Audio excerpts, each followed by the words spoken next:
জীবনের মানে শুধু সফল হওয়া নয়, বরং নিজের ছোট ছোট খুশির মুহূর্তগুলো উপভোগ করা। কারণ এই মুহূর্তগুলোই একদিন জীবনের সবচেয়ে বড় স্মৃতি হয়ে থাকবে। তো হ্যালো বন্ধুরা, তা আমি চলে এসেছি একটা ভিডিও নিয়ে।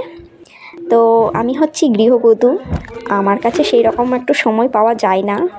তো আমি একটা ভিডিও নিয়ে এসেছি মেকআপের। তো আমি তো কোনো মেকআপ আর্টিস্ট নই, তো আর আমি হচ্ছি বাড়ির বউ।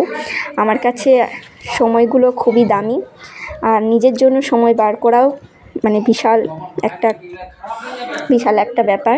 তাই নিজের জন্য একটু সময় বার করে নিজেকে একটু সুন্দরভাবে সাজানোর জন্য আমি চলে এসেছি তোমাদের কাছে শেয়ার করতে।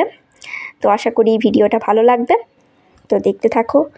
আমি একটু মেকআপ করে নিলাম।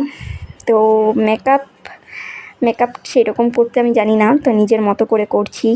মেকআপ হচ্ছে আমার একটা প্রতিচ্ছবি, যা আমার ভেতরের সৌন্দর্যকে আরও ফুটিয়ে তোলে, এবং সব মেয়েরই করা উচিত মেকআপ, নিজেকে একটু সৌন্দর্য করে তোলা। আর মেকআপ মানে এই না যে আমি নিজেকে বদলে দিলাম বা আরও সুন্দরী হয়ে গেলাম, সে না। নিজের কাছে একটু সুন্দর করে সাজানো, নিজেকে একটু সুন্দরভাবে গড়ে তোলা, এটাই হচ্ছে আসল কাজ। তাই একটু নিজেকে সুন্দর করে সাজিয়ে তোলার জন্য নিজেকে সাজিয়ে নিচ্ছি। তো এই দেখো আমি এখন সাজছি।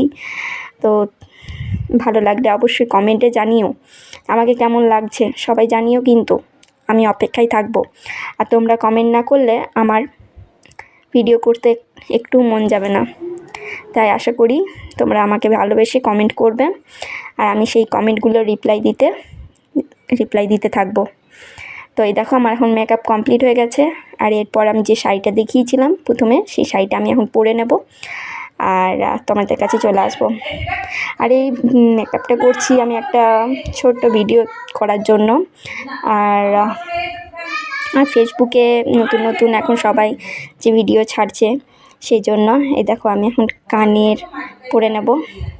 কানের আর ওগুলো কোনো সোনার ছিল না, ওগুলো সিটি গোল্ড ছিল। আর এই ঘড়িটা দেখছো, এই ঘড়িটা আমার কাছে অনেক দামি, কারণ এই ঘড়িটা আমাকে আমার জন্মদিনে আমার বর গিফট করেছিল। তো আমাকে কেমন লাগছে অবশ্যই কমেন্টে জানিও, আমি কমেন্টের অপেক্ষাতে থাকবো। তো আজকের মতো এতটুকুই, বাই, সবাই ভালো থাকবে।